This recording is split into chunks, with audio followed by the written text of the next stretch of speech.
చూస్ country delight, live better. ఇప్పుడే country delight app ని download చేసుకోండి.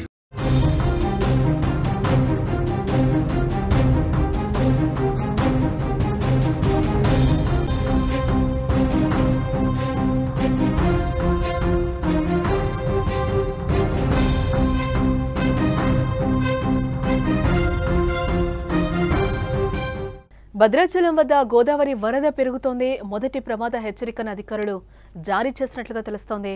గోదావరి నీటి మట్టం 43 అడుగులకు చేరినట్లుగా తెలుస్తోంది. పర్ణశాల ఆలయం ప్రాంతం పూర్తిగా జలమయమైపోయింది.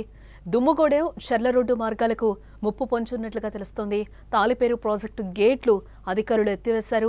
8,178 క్యూసెక్కుల నీరు దిగువకు విడుదల చేస్తున్నారు అధికారులు. లోతట్టు ప్రాంతాలు అప్రమత్తంగా ఉండాలంటూ కూడా అధికారులు సూచిస్తున్నారు.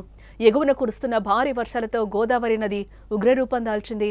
భద్రాచలం వద్ద నదిలో వరద ఉధృతి క్రమంగా పెరుగుతోంది. ఈ రోజు ఉదయం 8:15 గోదావరి నీటి మట్టం 43 అడుగులకు చేరుకుంది. దీంతో అధికారులు మొదటి ప్రమాద హెచ్చరికను జారీ చేశారు. ఈ నేపథ్యంలో గోదావరి పరివాహక ప్రాంతాల్లోని లోతట్టు గ్రామాల ప్రజలు అప్రమత్తంగా ఉండాలంటూ కూడా అధికారులు ఆదేశాలను జారీ చేశారు. ముఖ్యంగా స్నానఘట్టాల వరకు వరద నీరు వచ్చి చేరడంతో భక్తులు, స్థానికులు జాగ్రత్తగా ఉండాలంటూ కూడా అధికారులు సూచిస్తున్నారు.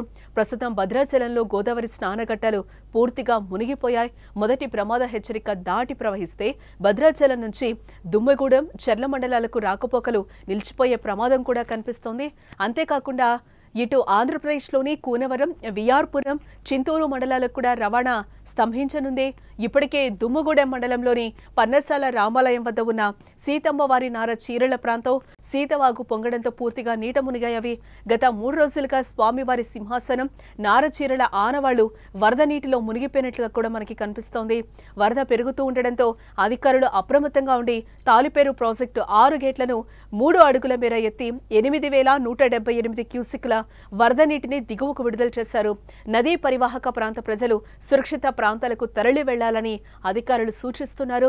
పరిస్థితిని ఎప్పటికప్పుడు అంచనా వేస్తూ తదుపరి చర్యలు తీసుకునేందుకు సిద్ధంగా ఉన్నారు అధికారులు.